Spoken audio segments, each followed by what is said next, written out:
안녕하세요. 애나의 다락방 라디오입니다. 인류 역사상 최고의 스테디셀러이자 베스트셀러, 바로 성경이죠. 연간 전 세계에서 1억 권가량이 출판된다고 하는데 사실 정확한 집계는 불가능하다고 합니다. 그렇다면 성경 다음으로 많이 팔린 책은 바로 오늘 읽어드릴 생텍쥐페리의 어린 왕자입니다. 전 세계 275개 언어로 번역되어 지금까지 약 2억 부가량이 판매되었다고 하는데요. 그만큼 전 세계인의 정신세계에 지대한 영향을 미쳤다는 얘기겠죠. 저는 해외로 여행이나 출장을 갔을 때 서점에 들를 시간이 나면 꼭 현지 언어로 된 어린 왕자를 사서 모으는 취미가 있는데요. 이건 러시아 이르쿠츠크의 작은 서점을 뒤져 찾아낸 러시아어판 어린 왕자고요. 그리고 이건 터키 이스탄불의 서점에서 산 터키어판 어린 왕자. 그리고 미얀마 양곤의 서점에서 구한 동글동글한 글자의 미얀마어판 어린 왕자. 캄보디아 프놈펜의 서점에서 산 캄보디아어판 어린 왕자. 그리고 도쿄 헌책방에서 건진 일본어판 어린 왕자입니다.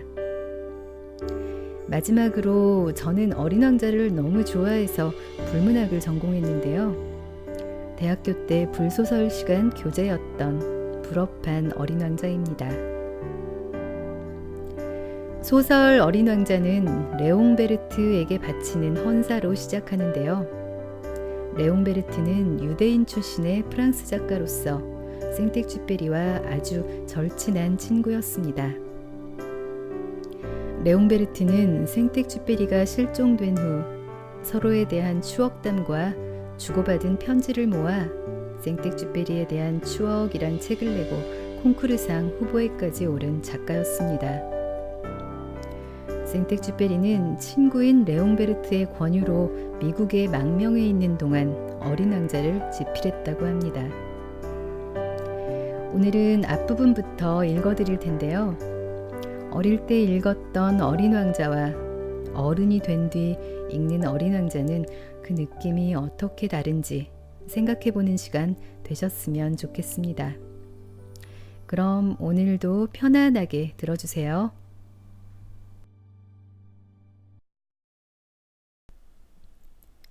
레옹베르트에게. 나는 이 책을 한 어른에게 헌정한 것에 대해 아이들의 용서를 구합니다. 내게는 진지한 이유가 있습니다. 이 어른은 세상에서 내가 가진 최고의 친구인 것입니다. 내게는 다른 이유도 있습니다. 그는 모든 것을 이해하고 심지어 아이들을 위한 책도 이해합니다. 내게는 세 번째 이유도 있습니다. 이 어른은 굶주림과 추위 속에 지내고 있는 프랑스에 머물고 있기 때문입니다. 그는 적절한 위로가 필요합니다. 만약 이런 모든 이유로도 충분치 않다면 나는 이 어른의 옛날이었던 아이에게 이 책을 헌정하겠습니다. 모든 어른들은 처음에는 아이였습니다. 하지만 그것들을 기억하는 이는 거의 없습니다. 나는 따라서 내 헌사를 고칩니다. 그가 작은 소년이었을 때의 레옹베르트에게.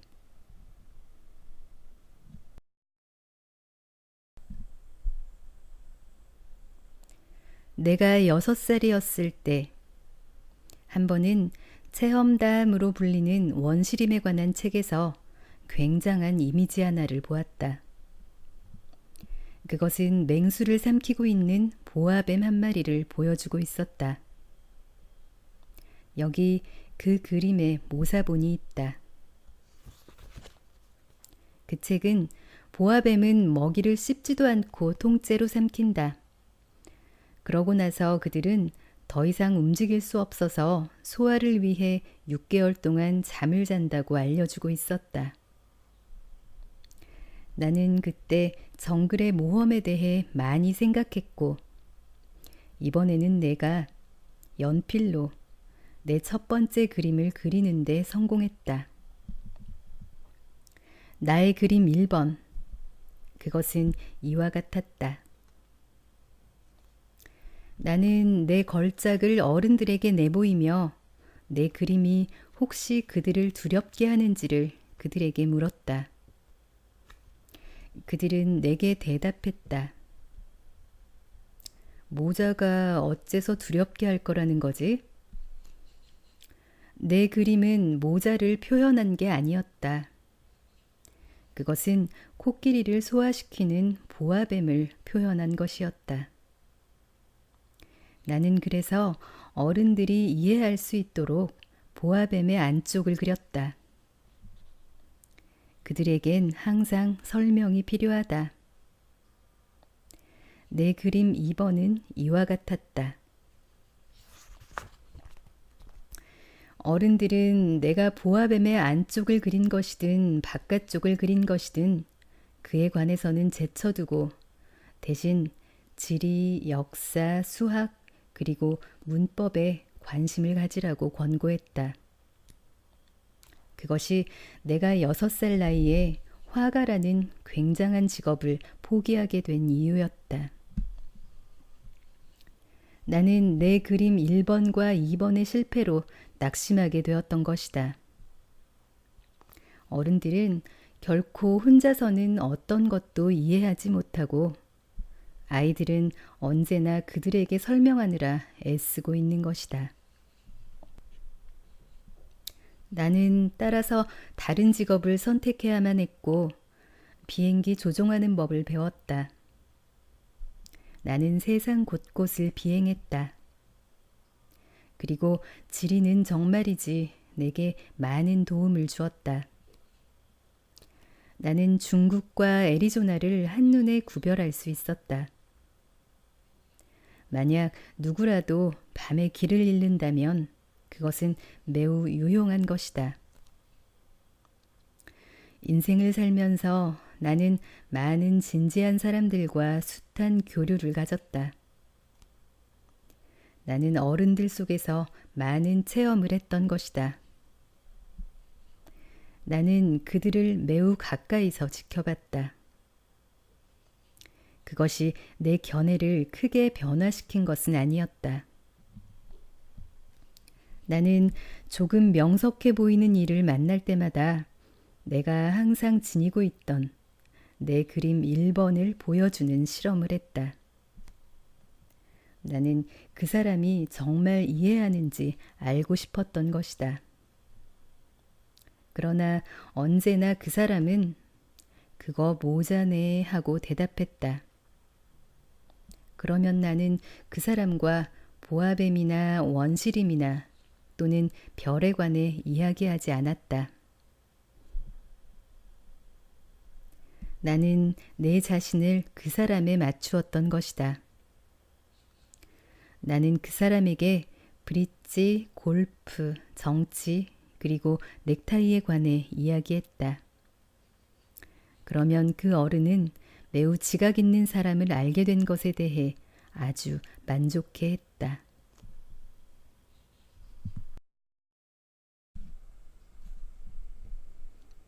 나는 그렇게 혼자 살았습니다. 실상 이야기를 나눌 상대도 없이 사하라 사막에서 오도 가도 못할 처지가 된 6년 전까지 말입니다. 내 비행기가 얼마간 고장을 일으켰었습니다. 그리고 내게는 정비공이나 승객도 없어서 단지 혼자 그 어려운 수리를 해낼 각오를 다져야만 했습니다. 그건 내게 죽느냐 사느냐의 문제였습니다. 나는 간신히 일주일치 마실 물이 있었을 뿐이니까요.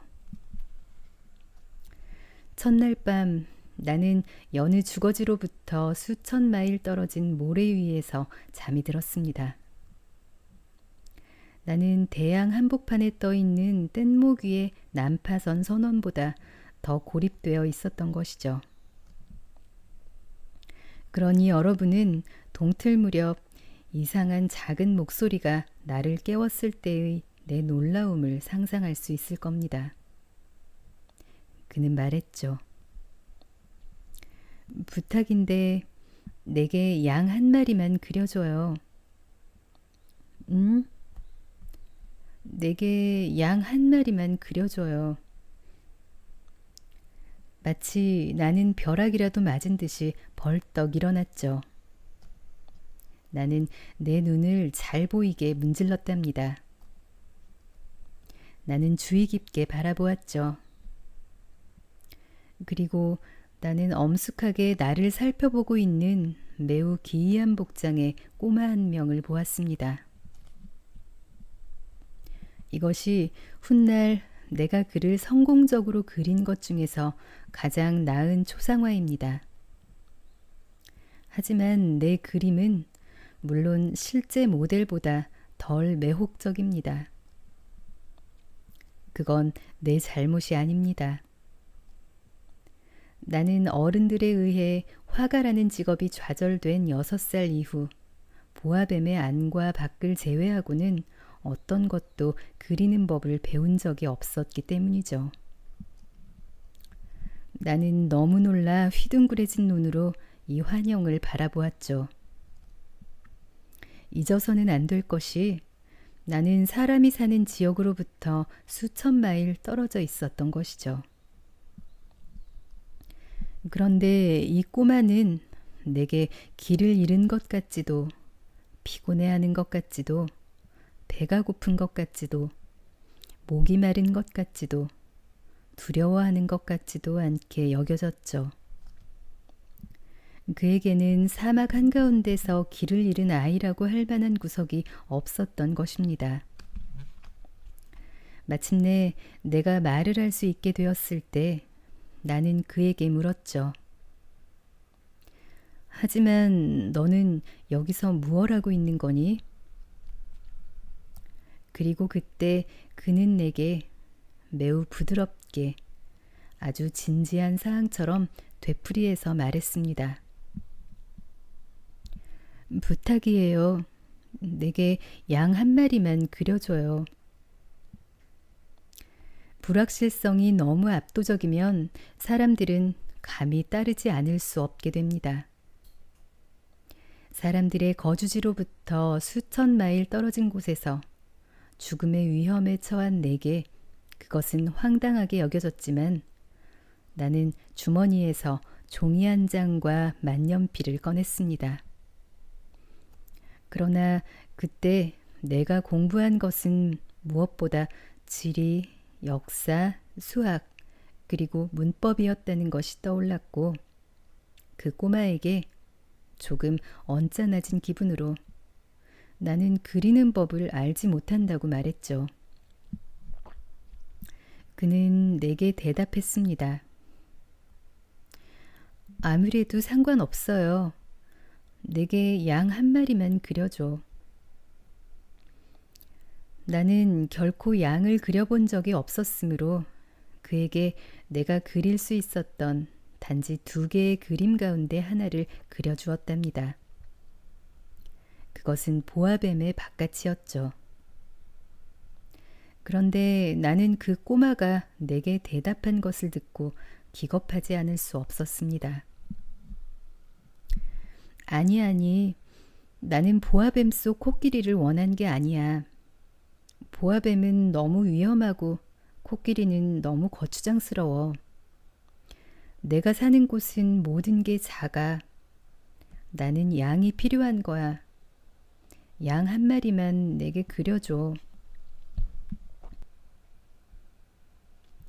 그래서 나는 그렸습니다. 그는 주의 깊게 보고는 그러고 나서 아니, 이 양은 이미 너무 병들었어. 다른 것을 그려줘.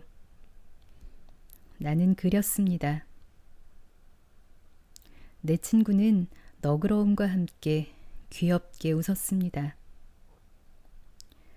당신이 보기에도 이건 양이 아니잖아. 이건 염소야. 뿔이 있잖아.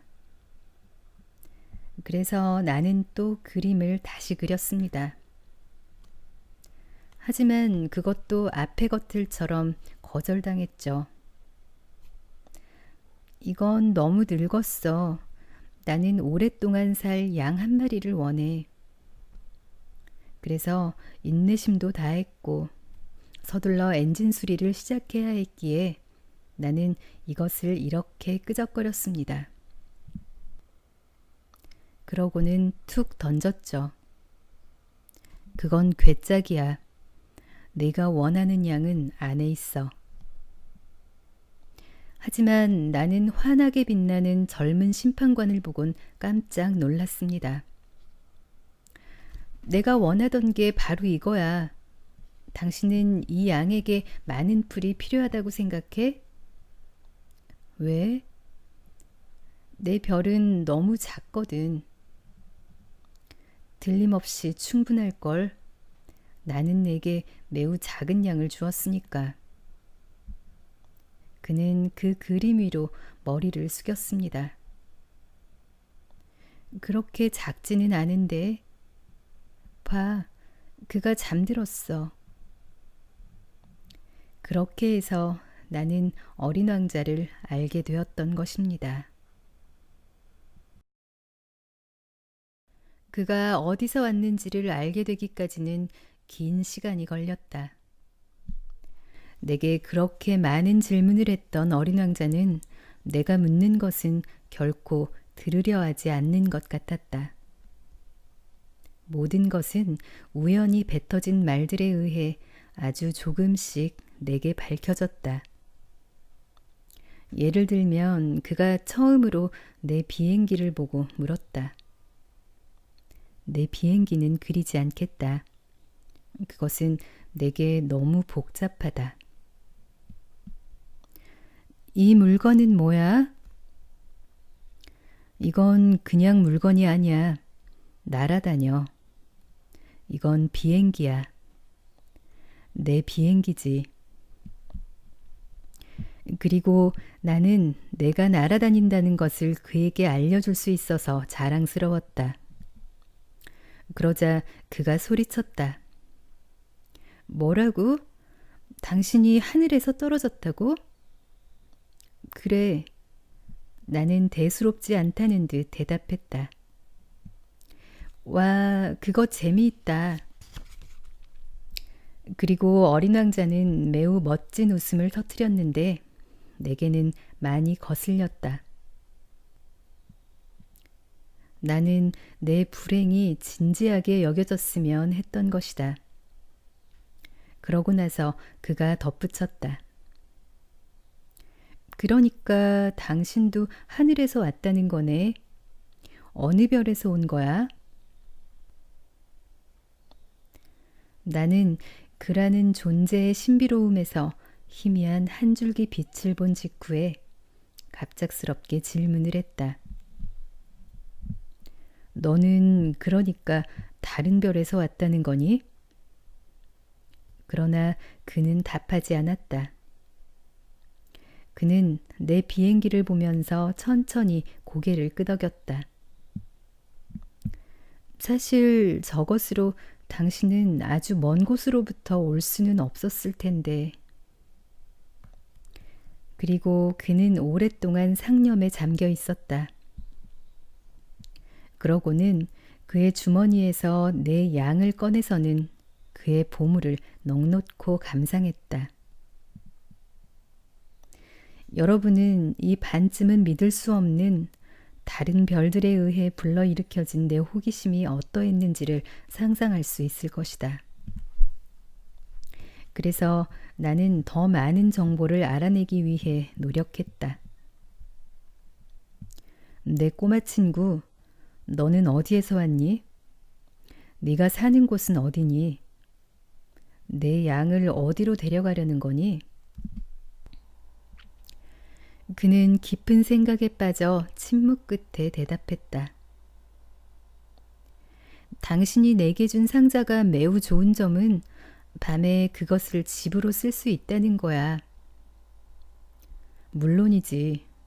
네가 친절하다면 온종일 그를 붙잡아 매둘 줄도 줄 수 있어. 그리고 말뚝도. 그 제안은 어린 왕자에게 충격을 준 것 같았다. 붙잡아 매둔다고? 무슨 기괴한 생각이야. 그러나 만약 네가 그를 붙잡아 매두지 않으면 그는 어디로든 달아날 테고 잃어버리게 될 텐데. 그러자 나의 친구는 다른 의미의 웃음을 터뜨렸다. 당신은 그가 어디로 갈 거라고 생각해? 어디든지. 앞으로 곧장. 그때 어린 왕자가 심각하게 말했다. 그건 문제가 안 돼. 내가 사는 곳은 아주 작거든. 그리고 아마도 조금 쓸쓸해졌는지 그는 덧붙였다. 앞으로 곧장 간다 해도 그렇게 멀리 갈 수 없어.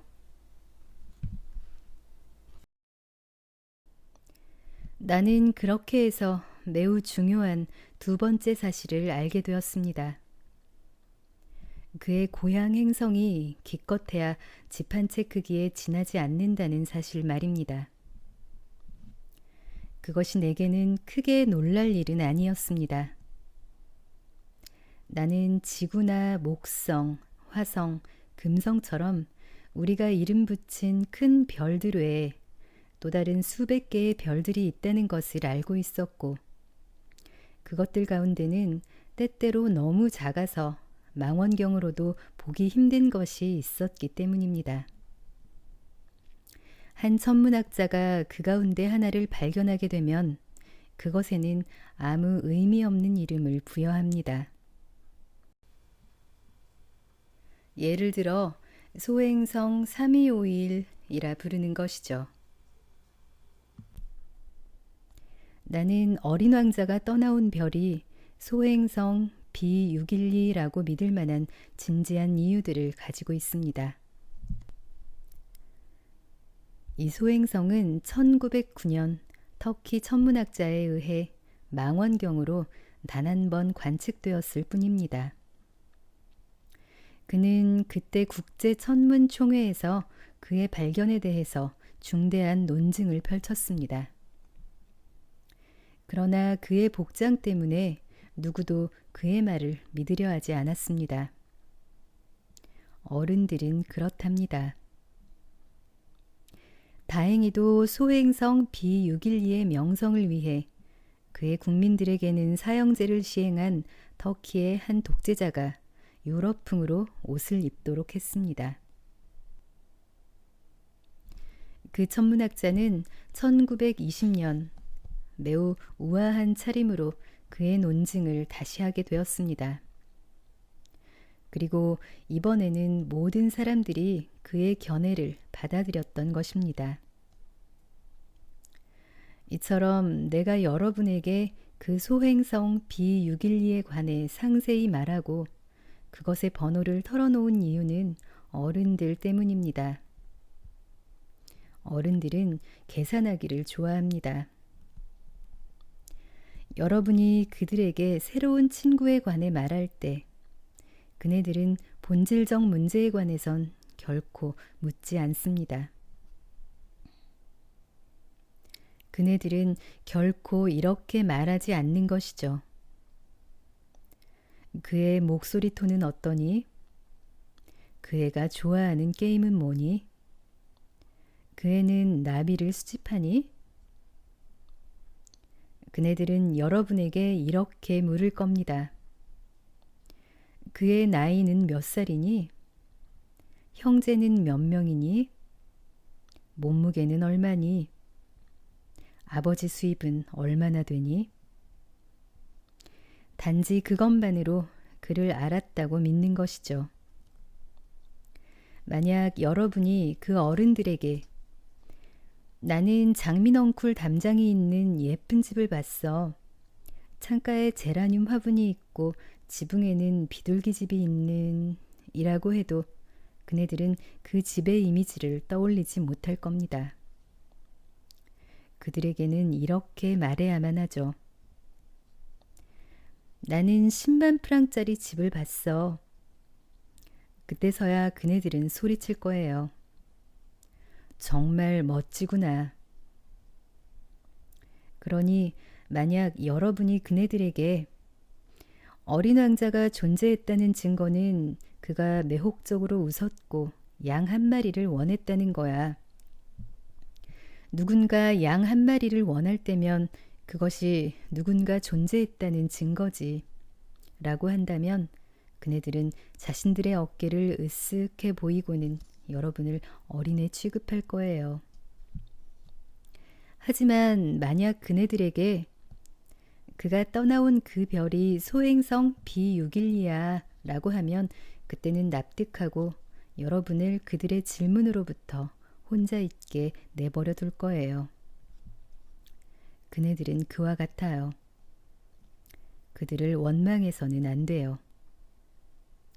아이들은 어른들에게 정말 관대해야만 하는 거예요. 하지만 물론 삶을 이해하는 우리는 계산 같은 것들을 우습게 여겨야 해요. 나는 이 이야기를 동화처럼 시작하는 게 좋았을지 모르겠어요. 이처럼 말하는 게 좋았을 거란 거죠. 옛날 옛적에 자신보다 조금 더 큰 것에 불과한 어느 별에 살면서 친구가 필요했던 어린 왕자가 있었습니다. 삶을 이해하는 이들에게는 그것이 훨씬 더 사실적으로 여겨졌을 테죠. 왜냐하면 나는 누군가 내 책을 가볍게 읽는 걸 좋아하지 않기 때문이에요. 이 기억들을 말하는데 나는 너무 큰 슬픔을 겪었죠. 내 친구가 그의 양과 함께 떠난 지도 벌써 6년이 흘렀네요. 내가 이것을 여기에 묘사하려 애쓰는 것은 그것을 잊지 않기 위해서예요. 친구를 잊는다는 것은 슬픈 일이죠. 모든 사람들이 친구를 가지고 있는 것도 아니랍니다. 그리고 나 또한 계산하는 것 말고는 흥미를 느끼지 못하는 어른처럼 되어버린 것인지도 모르죠. 그것이 심지어 나로 하여금 화구상자와 연필을 사게 한 것이고 말입니다. 보아뱀의 안쪽과 바깥쪽을 그렸던 6살 이후 결코 어떠한 시도도 해본 적 없는 내가 이 나이에 다시 그림으로 돌아가야 한다니. 나는 물론 가능한 실물과 닮게 그리기 위해 노력할 것입니다. 하지만 내가 성공할 거라고 확신할 수는 없습니다. 그림 하나는 괜찮은데 다른 것은 더 이상 닮지 않았을 수도 있겠죠.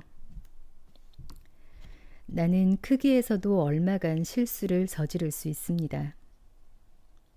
여기서 어린 왕자는 너무 크고 저기서는 너무 작고 나는 그의 옷 색깔에 대해서도 망설여집니다. 그래서 나는 이렇게 저렇게 여러모로 모색해 보는 것입니다. 나는 마지막으로 가장 중요한 디테일에서 실수할 수도 있습니다. 하지만 그렇더라도 나를 용서해 주길 바랍니다. 내 친구는 결코 설명해 주지 않았거든요. 그는 아마 나를 자기처럼 생각했던 것 같습니다. 하지만 나는 불행히도 그 상자 속의 양을 보지 못했습니다. 아마 내가 좀 더 어른 같아서였을 테죠. 나는 늙었던 것 같습니다.